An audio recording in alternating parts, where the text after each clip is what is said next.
KVOE 1400 AM and 96.9 FM present the Talk of Emporia, bringing you local issues, topics, and events of the day.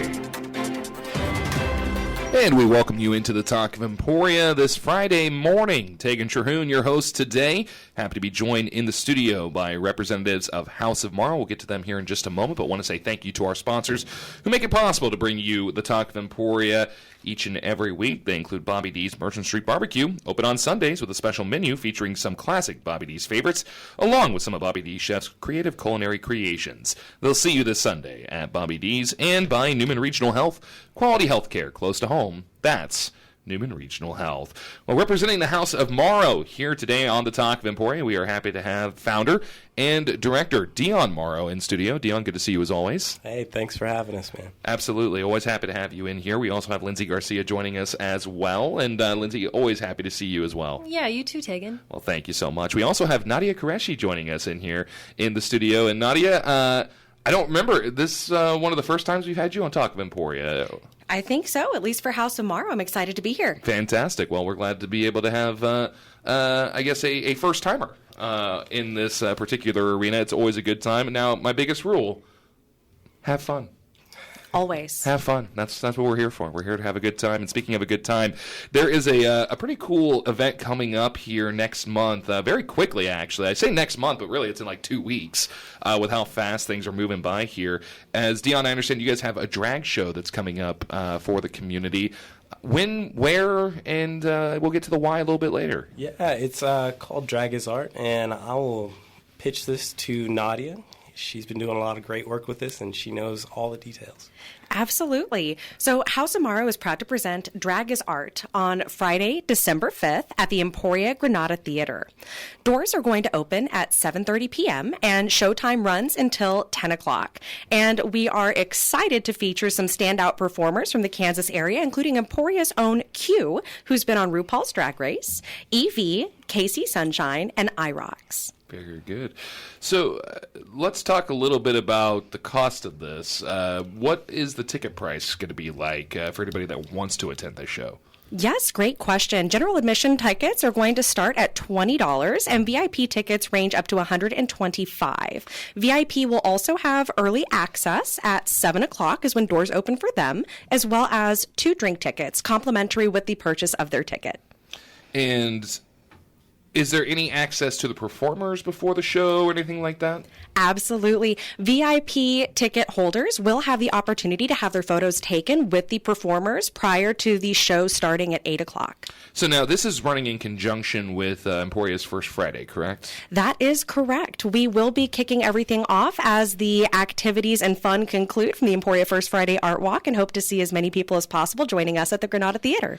Dion, was this kind of a deliberate thing, teaming up with First Friday, at least, kind of running this event in conjunction anyways with them to maybe help catch a few other people who maybe didn't know about it beforehand? Absolutely. I think we want to give space to First Friday because they do such a good job, and we're both wanting to promote the arts here, and we don't want to step on any toes. We want to give them their space and make sure that everybody that's participating is getting their full amount in that space. Absolutely. You mentioned, obviously, art, and this is really a question for everybody around the table, and I'll kind of get all your perspectives. But, I think a lot of people, let's be honest, a couple years ago, drag was a hot-button topic. Some people had certain opinions of drag and what it means for individuals who attend and things like that. I think those have been dispelled pretty well. I think people have actually gotten the firsthand experience that it's just about fun. It's an evening of fun. But talk about the art that goes into it, because a lot of these individuals, actually, to my knowledge, almost all the individuals who are in drag, they do their own costuming, their own makeup, they do their own routines and things like that. It seems like it encompasses almost every medium of art that you can think of, Dion.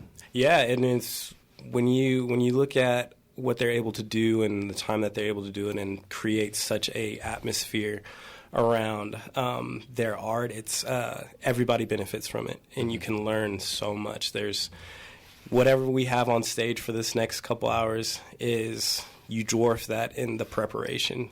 So they're prepping weeks ahead. They're figuring out how I'm going to walk out to this. How can I portray what I need to communicate to our community? And I think that's what art's about, is communication. And this is another way of really communicating who they are, what they need, and what they would like to see. Lindsay, I want to bring you in on that point. Dion talks about the preparation just to go out there and communicate. You, a poet, a very accomplished poet, by the way, recently published book. Just a little round of applause right there. Yes, absolutely. Published author. You understand when you go out and read and perform, you have to convey it in a certain way, whether it's your tone, your movements, whatever it may be. How relatable is that to the performance art that is drag? Yeah, I think any performance art requires the fulfillment of a persona. So you really have to prepare and understand who you are going out there as. And I think drag is a really unique opportunity to be able to do that. And these performers, I mean, it's not just going out and being in drag. It is dancing, it is lip syncing, it is their costuming, it is their makeup. There are so many facets of art that go into it, and they start now and they are not done until, probably the day after, when they're decompressing from the event. So it's a lot of buildup. The show is the big finale, but then, we've got the photography, we've got how we are presenting all of this on social media, how they're going to present it on social media. Like every type of art is involved. We're communicating from now through, well, probably forever if we keep this going. Nadia, I want to get your perspective on this too, but a specific question I have for you, I'm going to save for our next segment here, because I think they go more hand in hand, and everybody understand what I mean by that a little bit later on. But bringing you into the conversation here on the Drag is Art, I mean, being able to do this for really the community outside of when we would typically see an event like this in Emporia, i.e. Pride Month, things like that, how important is it to be able to provide this kind of style of art and performance to the community in a not so typical time frame? I mean, we would say that that's incredibly important, because drag and that style of performance and expression and artistry is not, consolidated to 1 month during Pride Month. So we're really excited to be able to showcase drag as art throughout the season, bringing it in right before the holidays, giving people something to look forward to during this time, especially during, the high stress season of getting through those winter holiday months. So I think it's a really great thing that we are celebrating and having drag as art in December as well. So that way we can keep the spirit of expression and art moving all through the year. I remember when we had the first Pride drag show in town about 4 or 5 years ago, we had an intern that was working for us who had never been exposed to that before. And I said, hey, do you want to come with me to the drag show and kind of see how we cover these kinds of events? And he goes, I've never been to one. Like, what do I wear? And I was like, just show up as you are, just show up as you are. It's all about fun. I said, but let me tell you, it's something you're never going to forget. And, we still stay in contact. He hasn't worked for us for about 4.5 years, but we still stay in contact. And he brings that up very frequently. It made quite the impression on him for a variety of reasons. It can be a little jarring at first. It can be surprising, but it's all about fun. And Dion, one of the things I think goes hand in hand with House of Morrow is you guys are always trying to provide fun activities for the community to engage in these different forms of art. How does this, kind of fit into, some of the other programs that you guys are provided? Because we know, you've done school-related work, you've done the murals, all these different kinds of things. How does this kind of fit into that list of programming? I think it's one of those things where we try to create spaces for people that may not be as heard as they need to be. And I think this is an opportunity to really put them on a pedestal. Like, hey, you're part of our community. We want to know how we can communicate and how we can work together. And this is just one of those ways where we can put that in front of people. It's a state of philosophy. Absolutely. I want to talk about that philosophy. Before I do, we'll go ahead and take a quick break here on the Talk of Emporia. When we come back, we'll continue highlighting the upcoming Drag is Art. Excuse me, I wrote it wrong on my paper. I trapped myself there. Drag is Art by House of Morrow, coming up on December 5th, 8 p.m. at the Granada Theater. Tickets currently on sale and available? Correct. Okay, if you want to find more information on that, visit houseofmorrow.org. In studio today as we are talking Drag is Art, an upcoming drag show event December 5th at the Emporia Granada Theater. The show starts at 8 o'clock, but if you get one of the VIP tickets, $125, it's well worth the money, let me tell you, because you get early access to drink tickets and you'll have some opportunities to engage with the performers as well, including Emporia's own Q, star of RuPaul's Drag Race, just a recent season there, packed out the Granada Theater actually to watch an episode of Drag Race with their hometown, so that was a pretty cool experience. Can't wait to have Q back in town for this event, again, coming up December 5th. And before we went to our first break, Dion, we were talking a little bit about philosophy and really how this is a part of the philosophy of House of Morrow. One of the things you said is it's all about creating space for all people. And I think that can't be understated, especially in today's climate where there is a lot of divisiveness still. People have issues, sometimes seeing things from a different perspective, or I think that the fear of the new, for lack of a better term, is higher than it's been in years past. People are scared to go out and try new things or give a different perspective into things because, it can be jarring and it can be a bit intimidating at times because you don't know what's the atmosphere going to be like. What are the people going to be like there? If you're ever going to try something new, though, this is the place to do it because it's such a warm and welcoming environment. Absolutely. I think House of Morrow, we believe that there's opportunity to create space for better understanding. Mm-hmm. And if you can understand somebody, you can walk a mile in their shoes. It's kind of hard to hate somebody like that. Sure. Know? And proper communication, we want to, as a community, like Nadia was saying, people in this demographic are these people year-round, and we shouldn't consolidate it to 1 year.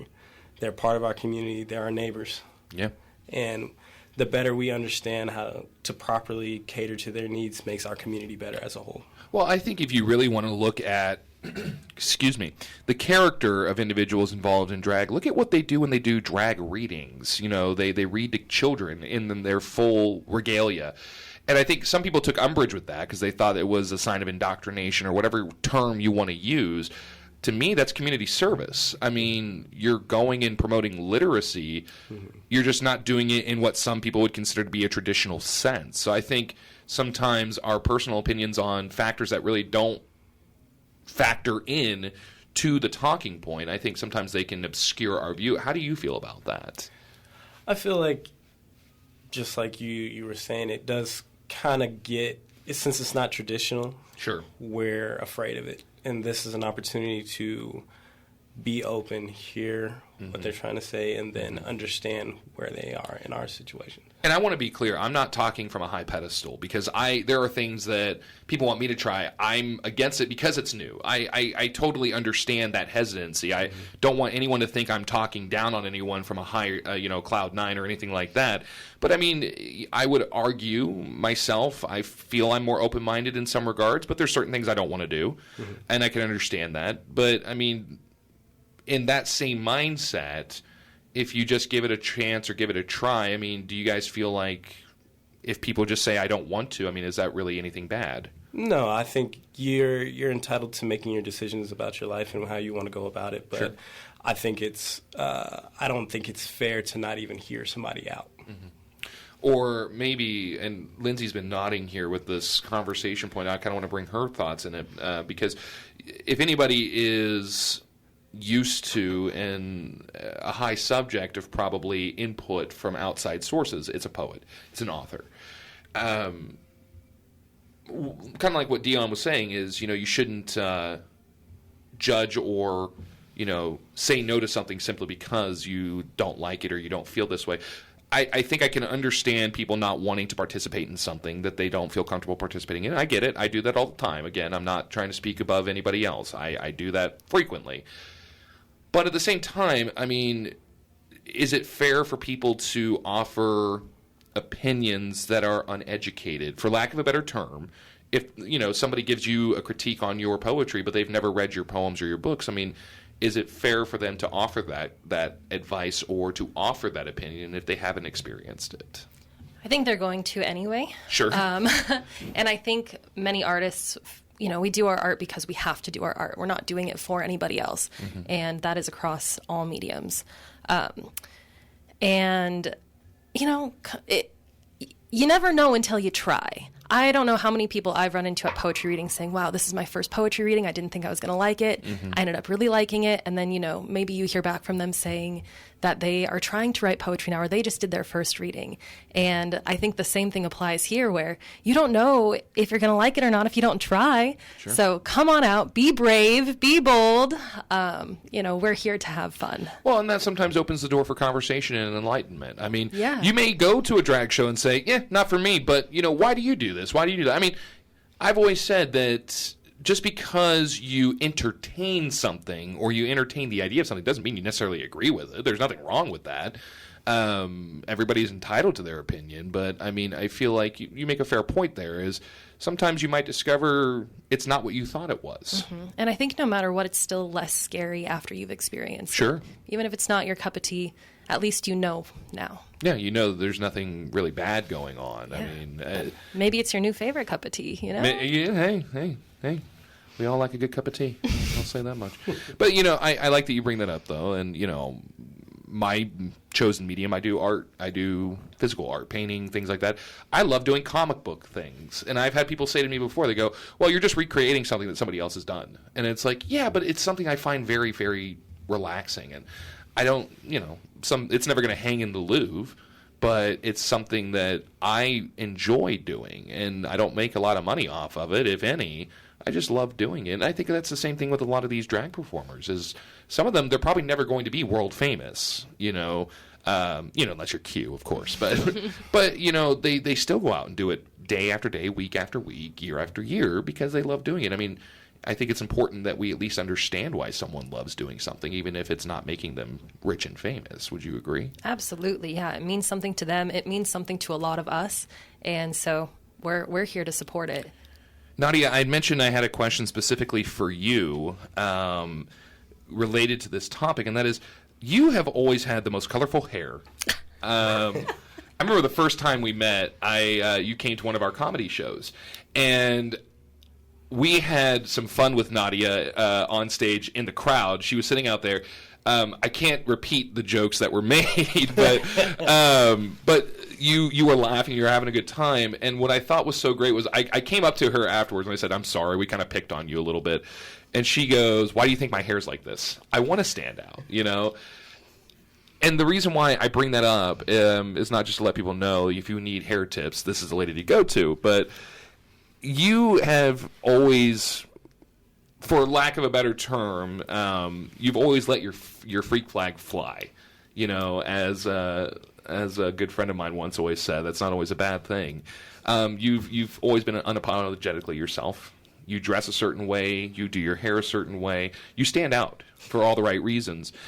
And I feel like if anybody can relate to what it's like to be a drag performer in standing out and wearing their freak flag on their sleeve there, it's somebody who's unapologetically themselves. And can you talk a little bit about how important that is to be able to give them that spotlight to really let those flags fly on a much larger stage? Oh, absolutely. So I deeply value the art of self-expression. Yes. I think that everybody should just be their authentic selves and enjoy the fullest out of life and this thing that we call the human experience, right? Yes. And I'll be honest, I'm actually going to circle back to what you said. This is completely toned down from how I used to dress in high school. I was a hop, skip, and a jump away from being a drag performer myself. But this is my professional look while still maintaining the integrity of me. Sure. And I think that above all else, we enjoy the artistic expression. We enjoy people really sharing the experience of themselves with the people around them.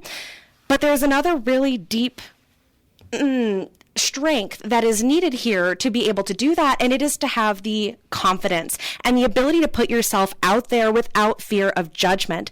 And I think that's a really incredible thing. I always gravitate towards people that have no fear of showing up as their true selves every single day. Or, if I may, those people that maybe do have some fears, but they don't let it stop them. Oh, absolutely. And that's just the exact thing as well. You talked about the production of art, and you like physical media, you like to paint and create visual art assets, but that doesn't mean that we're all going to end up being famous artists. True. And I think that when people are able to explore and dive into those interests and have ownership over these things that they're passionate and excited about, that really just becomes a magical characteristic and quality of that person, whether they wear it on their sleeve or whether it's a hidden talent that they just enjoy for themselves, regardless. My favorite thing in the world, so when I was 5 years old, I went to the Lyon County Demo Derby with my family, and I saw a gentleman walk past me that had the coolest spray paint on his arm, and it was like a dragon with clouds and stuff like that. Now, again, I'm 5 years old, so tattoos were spray painted or face paint. I didn't know what a tattoo was, and I told my mom, I said, I want that. Can we go get that? And my mom said, nah, probably not for another, 20 years. But I always wanted a tattoo after that point. And I remember getting my first ones, and very quickly, my arms were very visibly covered with ink and things like that. And I always had to hear people say to me, do you think that's going to do you well in the future? And I said, well, this is what I've always wanted, and everything I have on me represents a part of my life. It represents something important to me. And if somebody has a problem with that, I don't want to associate with those people, simply put. And it's amazing that you say, Nadia, that this is your more professional, toned-down version, because I think back to maybe 10, 15 years ago, that would not be considered professional. I wear sometimes short-sleeve shirts or no sleeves at all in the office. And, again, 5, 10, 15 years ago, that would not have been acceptable because my arms are completely covered in tattoos. It's the mind state changes over time. And the reason I hit on that subject is because it seems like if we can change our opinions about me having tattoos on my arms or you walking into the office with green hair or anything along that, I think that goes to show that sometimes just experiencing something really can have a bigger impact than you would think. It may not change your opinion on something, but it may change the way that you react or you speak to it. And Dion, I got to imagine you may not change the whole world with this one drag show, but changing one person's outlook on something, that's got to be a pretty big win or at least a goal for you guys. Yeah, absolutely. We just got to promote the feeling of communication and then going after it. Go get it. Mm-hmm. Somebody needs it. Put your art out there. I also think it's interesting, and this is something I never brought up before, but when you mentioned the drag show concept, I remember we ran into each other in the grocery store earlier this week, and you had said, can we talk about this? And I said, yeah, absolutely. I got in the car, and I started laughing hysterically. And I got home. I mean, I laughed the whole way home, and I got home, and I'm laughing, and my wife goes, what is so funny? I said, if you would have told me 5 years ago that a former D1 college football player would be promoting a drag show in Emporia, Kansas, I would have laughed you out of the building. And, Dion, I think if we go back to perception, people see athletes as somebody who would never be in the world of drag shows or art or things like that because we were so socialized to believe that those things are separate. If you're an athlete, you're an athlete. If you're an artist, you're an artist. Those are two separate groups. You encompass all of those things. I think, in a way, you are showing that mindsets can change and conceptions can change. I mean, has that ever even played in the back of your mind at all? Or was it just, me being crazy and just kind of having that thought? I mean, it's always there, but I think I approach everything as like, okay, do these people need help? Sure. Does my community need help? Sure. And like I said before, my community is better when the people in it are better. Sure. When they're heard. Again, showing, sometimes I think, again, people have a misconception of what a certain person is supposed to be like based on what they've done in their life. Yeah. For me, speech and debate kid, I'm supposed to always be opinionated and always have an argument for something. Sometimes I just don't care. Lindsay, I mean, being a poet, I think some people, and again, this is not my opinion, just want to say that because she's sitting right next to me. She's got a good, I know she can get to me, she's faster. But I think some people would think poets, have a specific outlook on their standing in the world, or a certain philosophy or intellectualism that causes them to look at other things differently. I think that you guys break those stereotypes down by having those conversations and wanting to invite people of different mindsets in. And Lindsay, I mean, that's something I think that people don't always appreciate about poetry is there's a certain way that you go about it, but everybody has their own way of doing it, and everybody has their own form of expression with their poetry. And just because you are a poet doesn't mean you think, act, or are a certain way. Have you ever run into anybody that expected you to be a certain way just based off of what you choose to do? Oh, of course. I was just talking with another poet about how there comes a point where you feel like you get to stop trying to prove yourself. And I think it goes with that confidence that Nadia was talking about. And it goes with the community support. When the things that you do are received well, then you want to keep doing those things. And I think it's important for us to be the people who receive those things well and promote those things, and to also be the people promoting or creating our own art. And I think that with any art, all we want is to communicate something. All we want is to be heard. And I think the best thing we can do is hear as well. And again, try to understand everybody to the best of our abilities. So of differing opinions, whatever, we just want to understand each other and the world a little better through art. I've had people accuse me before. They say, man, you get off on a lot of tangents on these interviews. I want to be clear. All of this is connected because it's bringing me back to my original point of sometimes hearing doesn't mean you agree, and that's okay. But you should at least give somebody the respect of hearing them out. And I think this is a great opportunity to do that and offer some perspective. Whether I agree with it, you agree with it, that's not really my decision to make, and it's not really going to change my opinion of you. But it's just, what are you willing to give up for a few minutes to maybe gain some insight? And maybe you walk away with the same mindset you walked in with. But at that same point, at least you can say, I've gone and I've been subjected to hearing this and seeing this, and I've been witness to these things, and that's how I formulate my opinion. I think that this is a great opportunity to help people formulate opinions based off of actual fact and experience, and I really commend you all for doing this. Again, the show is Drag is Art by House of Morrow, coming up December 5th at the Granada Theater. 8 p.m. is showtime. Of course, you can get early access starting around 7 p.m. with a VIP ticket, $125. Get you early access, 2 drink tickets, and some exposure to the performers. And, that's a good price, I think, for an opportunity to speak with these individuals and, again, gain some of that valuable insight. So if that helps it sell it in any way, I think it's a good learning experience, a cultural exchange. So look into that. Again, houseofmorrow.org is where you can find tickets. We're going to take our final break here on the Talk of Emporia. When we come back, we will continue talking about Drag is Art through House of Morrow. Again, 8 p.m., the Granada Theater on December 5th. That is a Friday, in conjunction with First Friday Art Walk in downtown Emporia. So make sure you mark your calendar for that. Final segment of Talk of Emporia coming up after this quick break. Again, brought to you in part by Bobby D's Theater. And while we were in our break, we were taking a trip down memory lane as we were all talking about our phases through high school. As Nadia had brought up, her chosen outfits and, as you put it, costumes that she would wear to school for high school. It got us all reminiscing a little bit. And, I find that funny because I told you. I'm going to show you how good I am real quick.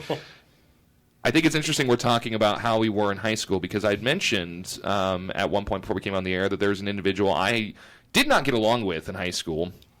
And now, it's completely different. I have so much respect for the person. But it's amazing when you're kids and you're young, little things can change your mind on somebody very fast. And then you grow up and you realize, oh, that really didn't matter. I don't know why I looked at this person that way. Just as, the way you dressed, the way you did your hair, the way you did these things. It all seems to create a picture of a person that's not even fully developed yet. I use that as a painter. You can see the images when you draw it on canvas, but it's not going to look anything like it does once it's actually fully complete. And I think that that's very much a good analogy for what this show is meant to promote, as we were talking about earlier, in that, you don't know how you really feel about something until you experience it, because the picture's not complete yet. You haven't actually gotten the full picture. And I think, again, Dion, if anything, if there's anything we can say to help get people in the door, I think that's the best thing we can say is perspective is important, and you can gain a lot of perspective by attending this show.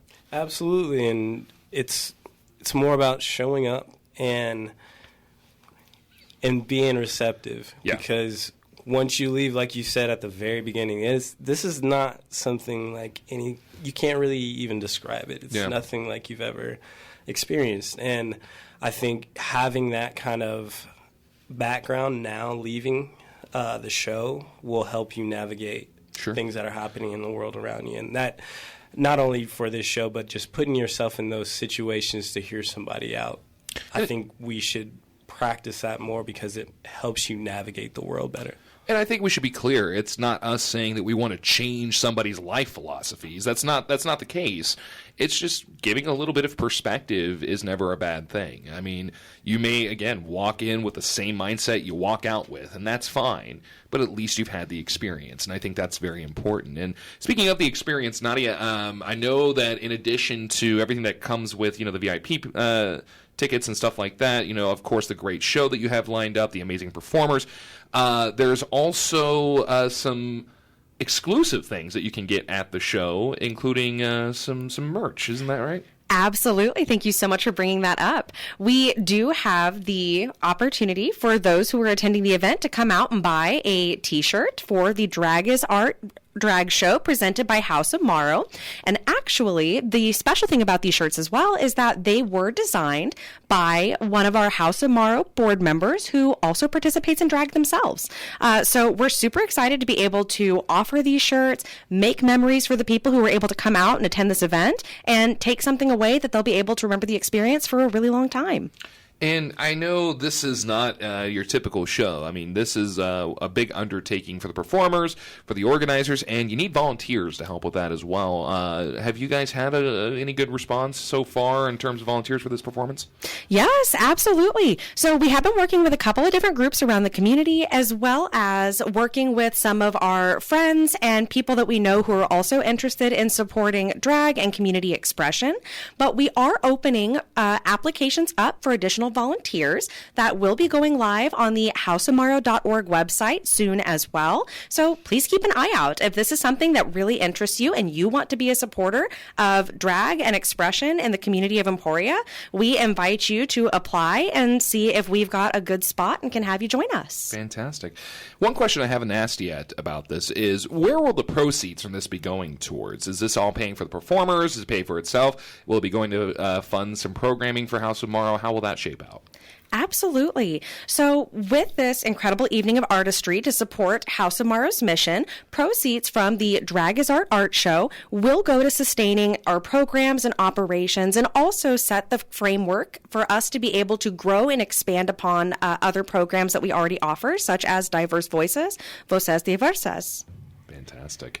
And as I understand, this is maybe something you guys are hoping, depending on the success of this one, turning it into an annual event. Is that right, Dion? Absolutely. So this would be great. Shouting back out to the shirt design, that will be designed by Dr. Casey Flint. She also owns a business here in Emporia, Heartland Hounds. She did an amazing job on the design, and what we would like to do is partner with somebody in the community to design one of our shirts every year. Oh, wow. that we can promote the art in that way as well. But yeah, something like this every year, it would help our programs, it would help our community, and it just seems like something fun to do. I love it. I know before we came on the air, we were talking about maybe trying to do some other stuff too, and I'm telling you right now, I know a queen who is on TV right now who would be one heck of a addition to the list of activities, maybe during Halloween season. Jaharia, who is on the Dragula Titan season right now, the Boulet Brothers Dragula. I'm just saying, former duo partner here from college. She's incredible, first and foremost, just as a human being. amazing performer, and I've said, and I'll put it out there for everybody to know on the record, if she can be brought into town to host something for Halloween, I will be right there beside her. I don't care if I'm just holding her glass or whatever it is. I'm in, I'm there. You don't even have to ask. I won't even request a fee. I just need my partner back. So I'll throw that out there right now. But this is, in all, all joking aside, this is such a cool idea, and I love the philosophy and the thought process behind all of it. I think a lot of times, people just expect drag shows during, Pride Month and things like that, as we talked about earlier. I think this is so great that you guys are promoting it year-round and showing that this is something that's far beyond just a celebration once a month every year. So I commend all of you for doing this. And again, if people want more information, you can go to the houseofmorrow.org website, get your tickets, get more information, and of course, if you want to volunteer, you mentioned, Nadia, they can go to the Facebook page and things like that to find that form, correct? Yes, absolutely. So we do have all of our information about the Drag is Art drag show located on our website at houseofmorrow.org, as well as our social media platforms. We are on Instagram, we are on Facebook, and we really hope to see you there on those channels, so that way we can stay connected and keep you included on all the fun going forward. Fantastic. Again, Drag is Art coming up December 5th at the Emporia Granada Theater, Friday. That is the first Friday of the month of December for Emporia, so it'll be in conjunction there with the First Friday Art Walk. 8 p.m. is showtime. You can get early access with the $125 VIP ticket. $20 tickets also available. It ranges there, but I'm telling you, that $125, that's going to get you a lot. Early access, 2 drink tickets, some time with the performers, and just the time of your life right there, and you're all supporting a great cause through House of Morrow. So, again, more information at houseofmorrow.org or their various social media channels. Make sure you take the time to at least check it out and see what's coming up on December 5th. That's going to wrap things up here for us on the Talk of Emporia. I want to say thank you again to all of our guests. Dion Morrow. Dion, always a pleasure, my friend. Thank you so much for all you do, and thanks for being here today. Thank you so much for having us on. Absolutely. Lindsay Garcia, my friend, always so good to see you. Congratulations again on the book launch, and we can't wait to see what you do here in the near future. Thanks, Tegan. Absolutely. Nadia Qureshi, just always a pleasure. Always a pleasure to get to see you. Now, I need to see you at a comedy show sometime soon. We've been missing you. Hey, let me know when. All right, December 13th. I'll see you there. Sounds great. Nadia, thank you for all that you do. And I wanted to get to a little bit more about the work you've been doing behind the scenes there with social media, and I'm sorry that we weren't able to get to that. But just Dion and Lindsay throwing so much praise your way, and we know how hard you work at everything else you do. So not surprised to hear that praise. So thank you for making some time for us here today. And just thank you for spending a little bit of your Friday with me personally. I always love getting to see you, so thank you for being here. Well, thank you, and thank you so much for the wonderful discussion today. It has been an absolute pleasure. Absolutely. That's what I get paid for, but you're welcome. No, happy to have you here as always. That's going to wrap up the Talk of Emporia this Friday morning. Of course, Talk of Emporia will return Tuesday at 11:05, so make sure you tune in for that. But for now, we have our 12 o'clock block of news and information coming up here shortly, starting with our check of ABC News. And, of course, we'll have local news from the 24-hour KVOE newsroom with our own Chuck Samples. All that coming up here on KVOE, live and local. KVOE, AM 1400 and 96.9 FM, live.